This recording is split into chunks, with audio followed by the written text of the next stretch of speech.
Hello hi అండి, అందరికీ నమస్కారం. Welcome back to our channel అమ్మాయి గారి రుచులు. ఈరోజు నేను మరొక రెసిపీతో అయితే మేము ముందుకు వచ్చానండి.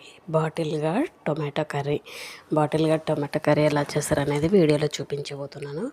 ముందుగా నేనైతే సొరకాయ వీడియోలో చూపించాను కదా, సో మీడియం సైజ్ సొరకాయ అయితే తీసుకొని కట్ చేసి పెట్టేశానండి. సో ఈ విధంగా అయితే మనం కట్ చేసి పెట్టుకోవాలి.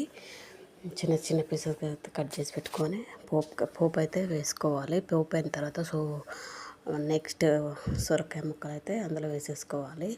సో వీడియోలో చూపిస్తున్నాను, ఈ విధంగా చిన్న సైజులో కట్ చేసుకున్నట్టే సొరకాయ ముక్కలు మనకు తినడానికి కూడా చాలా ఈజీ అవుతుంది. సో ఆ విధంగా అయితే చేసుకోవాలి. సో నెక్స్ట్ పోపు చేసుకొని మనం కట్ చేసి పెట్టుకున్నటువంటి సొరకాయ ముక్కలు అయితే ఇందులో వేసేయాలి. వేసేసి కాసేపు అలానైతే కలుపుకొని కాసేపు అయితే అలా వదిలేయాలి.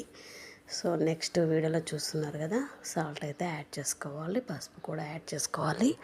సో పసుపు సాల్ట్ యాడ్ చేసుకొని కాసేపు అయితే అలా కలుపుకొని పెట్టుకోవాలి.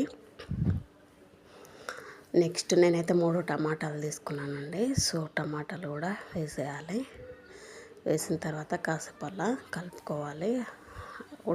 కాసేపు అలా కలుపుకొని ఉడికేంత వరకు కూడా ఉంచుకోవాలి. అలా కాసేపు ఉడికిన తర్వాత 2 స్పూన్లు అయితే నేను చిల్లీ పౌడర్ అయితే యాడ్ చేయడం జరిగిందండి. సో 2 స్పూన్ల చిల్లీ పౌడర్ వేసుకోవాలి, కలుపుకోవాలి.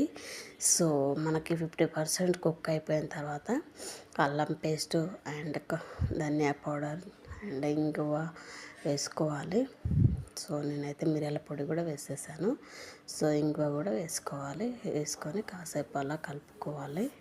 మళ్ళీ ఒకసారి కలుపుకున్న తర్వాత ఇందులోకి కాసేపు అలా కలుపుకున్న తర్వాత కొన్ని అయితే వాటర్ అయితే యాడ్ చేసుకోవాలండి. సో అలా కలుపుకొని కాస్త వాటర్ని యాడ్ చేసుకొని మళ్ళీ కలుపుకొని ఉడకబెట్టాలి. సో కుక్ చేసుకోవాలి. ఆ విధంగా కుక్ చేసుకున్నట్లయితే మనకు కావాల్సినటువంటి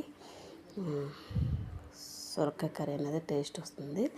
సో నేనైతే మసాలా పొడి వేసానండి, వీడియోలో చూపించాను కదా, కొద్దిగానైతే మసాలా పౌడర్ అయితే వేసేసాను. సో ఆ విధంగా వేసుకొని కలుపుకోవాలి. వీడియోలో చూపించినట్టుగా మనకైతే టేస్ట్ అనేది ఈ విధంగా చేసినట్లయితే కర్రీ టేస్ట్ అనేది బాగా వస్తుంది.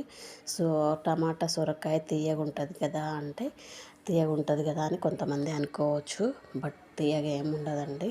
సో అందులో మనం మిరియాల పొడి వేసాం కదా, సో తీయగా అనేది ఏముండదు. సో నెక్స్ట్ వీటిలోకి అయితే నేను 2-3 ఆకులు అయితే పుదీనా, కొత్తిమీర అండ్ కరివేపాకు కూడా వేయడం జరిగింది. సో నేనైతే ఈ విధంగా అయితే పుదీనా కూడా 2-3 ఆకులు అయితే వేయడం జరుగుతుందండి. దేంట్లోనైనా నేనైతే అవసరం ఉన్న దాంట్లో అయితే నేను ఖచ్చితంగా పుదీనా, సో ఈ విధంగా అవసరం ఉన్న దాంట్లో అయితే నేను పుదీనా ఆకులు కూడా వేస్తానండి. వేసుకోవడం వల్ల మనకి ఎక్స్ట్రా టేస్ట్ అనేది రావడం జరుగుతుంది. సో వేసుకొని కాసేపు అలా సైడ్కి పెట్టుకోవాలి. వేసుకున్న చూసారు కదా, మనకు ఆయిల్ అనేది పైకి తేలుతూ ఉంటుంది. సో ఈ టైంలో మనకి కర్రీ అనేది రెడీ అయిపోతుంది. సో ఈ ప్రాసెస్ నచ్చితే లైక్ చేయండి, షేర్ చేయండి, ఛానల్ కూడా సబ్స్క్రైబ్ చేసుకోండి.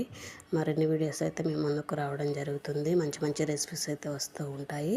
ప్లీజ్ లైక్ చేయండి, షేర్ చేయండి, సబ్స్క్రైబ్ చేసుకోండి.